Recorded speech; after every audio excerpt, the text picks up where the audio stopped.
everyone, and welcome back to the Out of the Industry podcast. I'm Celia. I'm Deja.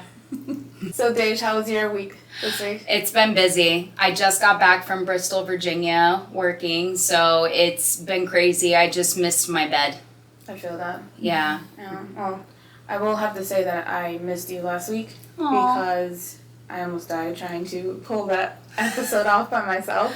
Oh my From the decorations and getting everything prepped and doing beautiful. my hair and my makeup and everything. Thank you. Yeah. But yeah, I didn't go to sleep. I went like over 24 hours without sleeping. Zombie. I was a zombie the next day. So please don't do that again. I'm sorry. So on last week's episode, I left my viewers with a couple questions, right? Mm-hmm. It was a little insight as well at the end of last week's episode on the career that I wanted to take when I was in high school. And basically the topic of career paths that we never took came up. So I invited you guys to send your stories and share with me, and thank you to everyone that sent in, and we're gonna get to that. But Deja, how about you? Like, what did you want to be when you were young? So first off, I, as a little girl, was very shy, believe it or not, but the career path I wanted to take was to become an attorney. I wanted to protect people from bullies, and I hated when kids would get bullied, and when we would have career day, different people would come in and attorneys would say, oh, we would fight for your rights. Like a commercial. That's so cute. So I was like, I want to do that. I'm going to be that when I grow up. Yeah. So literally as a 5-year-old, I knew I wanted to be an attorney. Aw, okay. You wanted to fight for the kids. I wanted to be Captain Save-A-Ho since I was a kid. Yeah. I knew I wanted to be Captain Save-A-Ho since I was a kid. Okay, have we learned our lesson now in our 30s? Yes, we have. We can't be Captain Save-A-Ho. We can't save all the hoes. We cannot. I'm done. Alright, so how long did that go on? Like, okay, wanting to be an attorney, did that go into middle school and high school? Yeah, so I had debate classes. I literally went to study law, pre-law. I took pre-law prerequisites in high school, so I was able to take college courses, and then I actually went to FIU where I studied political science. And then as I was graduating or preparing to graduate, the career advisor told me, hey, your GPA is average. I had a 3.8 GPA, mind you. Okay. Yeah, that was actually pretty good in my eyes. No, for sure. Yeah, so I felt a little defeated. She says, why don't you double major? So I double majored in criminal justice. Okay. And once I started criminal justice, all the professors were like, lawyers suck, so don't do law. The ones that I had, yeah. So your own professors kind of were telling you, like, don't even go into this career? Don't even go into this career. You're going to waste a ton of time and money. And I was just like, dude. But these are professors that are teaching classes for this career. They're teaching classes for the criminal justice side, which is more FBI, police. Gotcha. So they were more favored toward them versus becoming an attorney because it was like two opposite sides. So more like being on the force, like FBI and police work and stuff, instead of going the law route, the lawyer route. Exactly. So you can kind of guess where my mind started going. FBI Deja. Yeah, no, she's still FBI Deja, dude. You give this girl a name, you can give him a first name. She's like, I already found his Indeed. Scoop! Found you. I found his Indeed, Instagram, and Social Security card. What you need? Hold on. So in a way, you still are saving the hoes. I am. So you started leaning towards which one, FBI or police? Or So I wanted to become an FBI agent, Miss Gracie Hart, like Miss Congeniality. Yes, I really did. And love you, Sandra Bullock. I wanted to be Gracie Hart. I was already Miss Congeniality, falling all over myself, the whole 9 yards, eating the floor. In order to become an FBI agent, you had to get in law enforcement first. So I did the whole police academy tryout. I, passed with high scores on my test exam, my written exam. And then I did the physical exam, and that's where I shit the bed, basically. And what happened? Yeah, so I did the swim test in a minute when it was a 5-minute maximum, so that was great. Oh, okay, so you're a fast swimmer. Yes, fast swimmer. You had to run a mile in less than 5 minutes, and I actually did it in, yeah. You sure it's a mile and not half a mile? No, a mile. Oh, it's You had to run a mile in less than 5 minutes. Military. Yeah, I was gonna say, isn't that like military? Exactly. Time? So then the obstacle course came. I am 5'0", guys. I just want to make that very clear for you. You probably can't see that right now, but I'm very short. So small feet. Yes. So there is a wall, a 6-foot wall that we had to climb and attempt 3 times to climb before we can move forward, and you would have to do the whole obstacle course, or you could skip the monkey bars if you climb the wall. Okay. So that wall was painted, in my defense. Okay, it was so painted. You couldn't get a grip on it. I couldn't get a grip on it at all. With that. Okay. So I attempted 3 times. By the time you're trying to climb that wall, you're tired out. So we had to finish that obstacle course in 2 minutes, and I finished it in 3. When I used to train her, when I was a personal trainer, she would tell me about that. She's like, no, I need to like be strong enough to be able to climb that wall and like run the miles that I need to make it in a certain time. Upper body strength. Yeah. I needed severe upper body strength. So how was the climbing of the wall? Did they have like a rope and then you just like pull yourself up? You have to be able to jump up. What is this, American Ninja? Like what? That's exactly what it was. That's exactly what it was. And when they told me, oh, you were over by a minute, you feel defeated. Why the hell would I want to do it again? I mean, at least it was just a minute and you got over it, because I would have looked at the wall and be like, bro, I'm going around. But no, there was people that were smart and they tapped it 3 times with their hand to make it seem like they were going to jump over the wall. Like they would tap it and kick it and then just go straight to the monkey bars and run. What? Is that like a cheat code that no one let you know about? Nobody let me know this little cheat code. So for all y'all officers now, very nice. I wonder if it's the same obstacle course or if it changes. I'm sure it's probably changed. I won't give away what city this was for, but it would, or what county really, but it was really hard. And I felt, super defeated after that. And, I was kind of basically trying to figure out what to do with my life. And I got a job with the city. I was working with the city as an admin assistant, but doing HR related work. So what ended up happening was I really loved working with people, and I noticed that I could still work with people, but I didn't necessarily become an attorney. I didn't get into law enforcement. Mm-hmm. So I ended up getting into HR, which now leads me to my future career with a couple of side hustles that I've done here and there. We'll get into that later, I'm sure. Basically, I now work for human resources for Seminole Hard Rock Support Services, which is the corporate office to Seminole Gaming and Hard Rock International. They support those 2 entities. Oh, that's cool. Okay. Yes, so I'm a corporate recruiter now. And that's how you have these opportunities to travel with work and stuff, and you go and help out with like job fairs and stuff too, right? Yes, so I find the talented rock stars and I go out and I look for talent, and sometimes the talent will come to me, and it's kind of like a Rubik's Cube. You try to find where their best fit is and then figure out what career path can I get them in, and it's the most rewarding thing I can tell you that I do. Oh, that's really cool. So it's like you see this person's resume come through and you're like, okay, you have experience in XYZ, I think you would fit in this department. Exactly. Okay, so that's great. Yes, shout out to my team, by the way. I finally understand what you do for work now. Yes. So we had some people send in some of their stories of like career paths that they originally wanted to take when they were younger. Nice. And we're going to read some of that right now. Let's see. All right, so our first story is from our friend Travis. He said, "Hey Celia, so I wanted to be a fighter pilot. When I was younger, my uncle used to take me flying, so I always wanted to grow up and fly. But I like speed, so I wanted to join the Air Force to fly jets. Sadly, I never pursued it. Not sure why exactly. I think I got older and it became less feasible as I learned more about the process, time, and exclusivity of the program. Also, other things started to pique my interest that seemed more attainable, like mechanical and electrical engineering, which is ultimately the path I took. I don't regret pursuing the pilot dream I once had, as I'm very happy with my current career in life." Thanks, Travis. Oh, Travis, I never would have guessed. Top Gun. Yeah, he wanted to be full blown like Top Gun. Yeah. Yeah, Maverick. I get that though.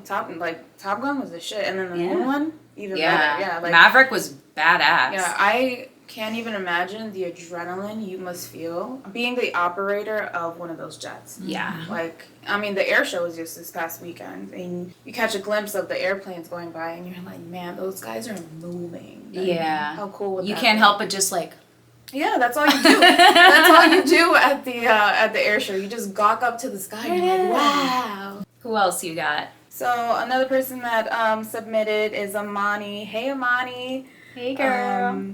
She said, I wanted to be a marine biologist growing up, but my family wouldn't let me study that. They wanted me to do psychology. I ended up doing a master's in graphic design and marketing that ended up in a bartending career. Yeah, so Amani was one of my star bartenders, man. At, Cuba she's Libre. amazing. At Cuba Libre, yeah. Mel, you wanted to be a marine biologist too, right? Yes, I did. When I was little, even though, like, it's funny, like, in my career, in my art, like, my family, they're all artists, you know? Mm-hmm. I have the gift of art, basically. Mm-hmm. I remember when I was, like, 6 or 7, always wanted to be around wild animals, and, like, I would actually pick up lizards when I was little, and I would, like, you know, just help little animals like that, like, you know, just lizards, snakes, and everything, and I used to buy books of animals and this and that, and I was like, I want to be a vet. You know, I want to be either a vet or I wanted to be a marine biologist. And it makes sense with Amani because both of you guys have that love for animals. Like, she loves her little animals and her dogs. And she's one of those people that, like, if she sees, like, a lizard running through, she'll go pick it up and you put it on a leaf or put it outside, not, like, just stomp it out like everybody else. Or, like, hit it with a broom, you know? Yeah. She said something here that I thought was a little interesting, and she said, but my family wouldn't let me study that. They wanted me to do psychology. I think that's one of the obstacles that a lot of people run into when coming out of high school and, like, start thinking about, like, okay, what am I going to pursue?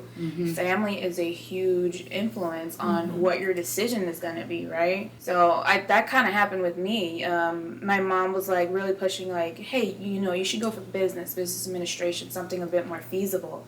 And I was like, no, I want to go to the art institute. I want to go to, like, a fashion school. I want to be a stylist. She was like, no. You got to go do business, you know? So I went to school for business, but you know, when your heart's not in it, it's like, I'm just going to school, you know? I definitely get that pressure too, because for me, I don't know if you know this, but I was the first grandchild to graduate from college. And I did my business degree. I had the pressures of, you know, doing so well in school and all of that, that I actually did my business degree for my associates in 1 year versus 2. Wow. It did not take me a year. It took me so much Mine was longer. the opposite. Like, I finished high school and I never went to college or anything. And then my mom was always pushing, you need to go to college. You should have gone to college. Till this day, she's still like, now that I have a business, I'm a business owner. You're a successful business owner. I'm a successful business owner. And she's still like, you should have just, why don't you go back and, like, study interior designing? I'm like, no, that's not my thing. Like, I'm happy where I'm at. I feel like our parents, they were told and they were drilled that into their heads so much that they had to tell us, like, no, this is what you're supposed to do. This is the right thing to do. And I know that there's some people that got out of high school and went straight to college and then, like, you know, knocked out their 4 years, and the next thing you know, they got their masters and all that, and then you're still here kind of like, I just got an associate's, you know, but I also have experienced so much in work experience-wise, that I've been able to move around and do a lot of things in my 20s and, you know, my early 20s and all of that. So Same. I actually don't see a problem with that. Like, my friend Caesar, so he's like, I still don't know what I want to be when I grow up. He says, my problem is that I have a ton of interest and curiosity, so I've wanted to do many things. Originally wanted to get into architecture, but I switched to engineering since there was more of a demand. Considered even being a chef at one point. Loved music, so I became a DJ. I actually got offered a radio station gig, but I decided to stick with engineering. He's currently doing, like, this travel and to-do list type thing where he has an Instagram and he tells you, like, the best spots to go to in, like, each city. So he's kind of having fun with that now. He's like, I also sold insurance for a couple of years, but I hated it. I can't picture you doing that, Caesar. But at least I've tried a lot of things, so I don't regret it.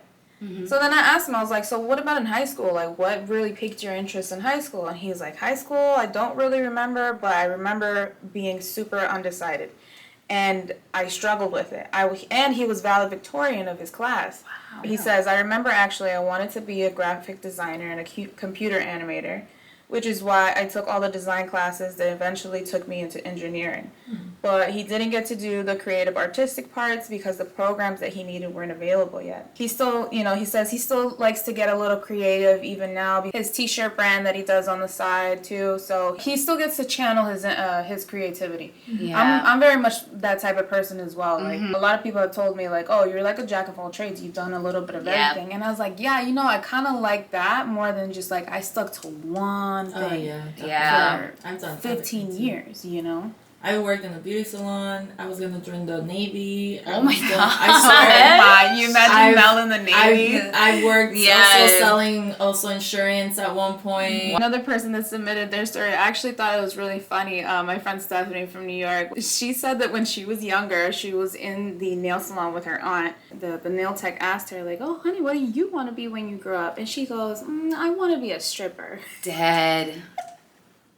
No, she didn't. She did. And then her aunt turns around and she's like, Steph, what did you say? She's like, yeah, like the strippers, you pose for the pretty pictures and stuff. She meant a model. She wanted to be a model. Oh, no. That's so cute.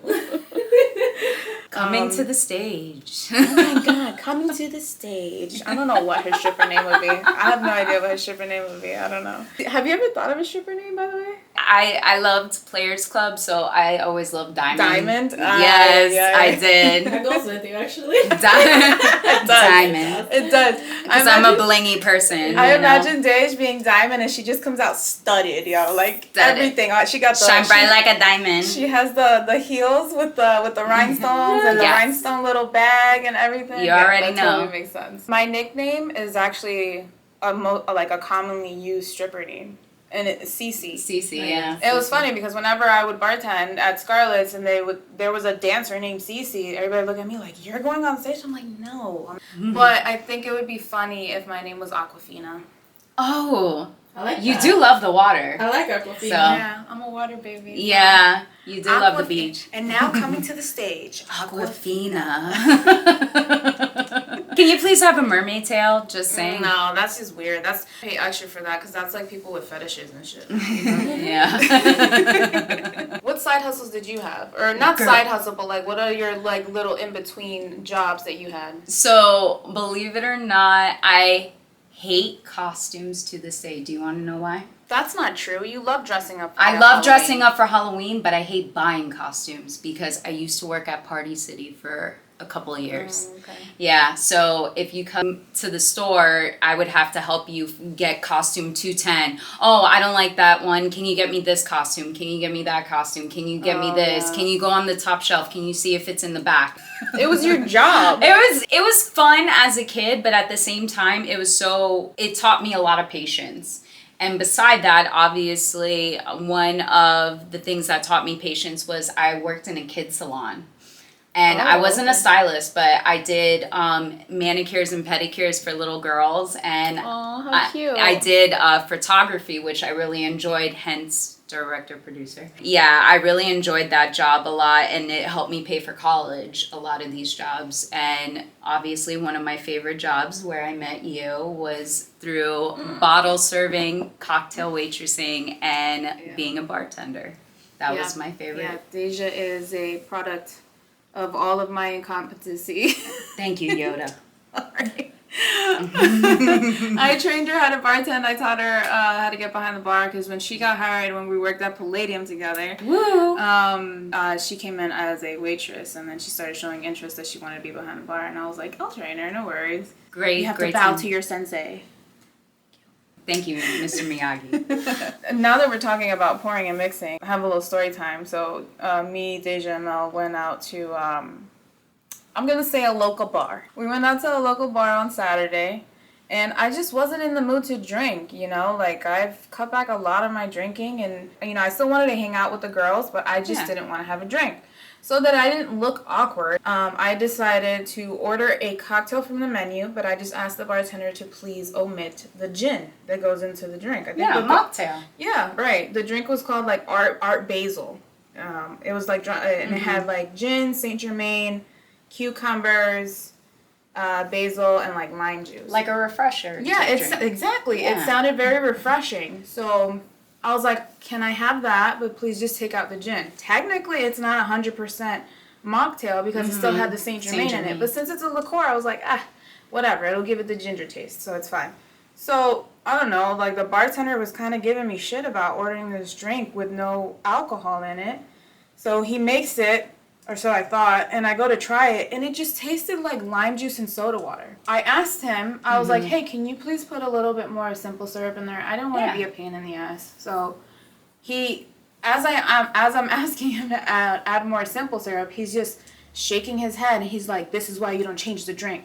And I'm like, I didn't change the drink. I just asked you not to put alcohol in it. All the other ingredients should have followed. Yeah. Except the gin. Yep. I don't know, like... He had that cocky face. And he was definitely a tool bag. He was thinking he was Gaston type style. You know? I don't know what dude's problem was. I was like, dude, all I asked for was, like, the drink with no gin. Yeah. That's all. And, anyway, yeah, he was just really rude. Like, we still paid for it, and then we tipped on top of that. We did. I didn't like that service. Yeah. Just saying. Yeah. But, just for next week, if you are interested in becoming a bartender... Next week, we're going to have my friend Tiffany on, who actually holds bartending classes here in Fort Lauderdale. And she'll probably go over that same scenario and how you should act when somebody asks you to, like, hey, please don't put alcohol in my drink, but I still want to hang out with my girls. Can you please make this drink without the alcohol? Seriously. It shouldn't be that big of a deal. Mm-hmm. Yes. Be a diva. All right, but. So thanks, Dej. Thanks for sharing. And thank you all to everyone who shared and sent me their stories. I really appreciate the love and the interaction so much, and I've had so much fun doing all of these episodes every week. I think we're doing great so far. Yeah, I gotta say it was pretty fun being in front of the camera versus behind the camera. Yeah, but I still want to be behind the camera, but I did enjoy this a lot, and you're doing such a kick-ass job, so. Thank you. Yes. Sometimes I want to be behind the camera too, I want to hide. No, that's my job. Yeah. Anyway, guys, thank you so much. Make sure you like, comment, and follow, and we'll see you next week. Bye. Peace.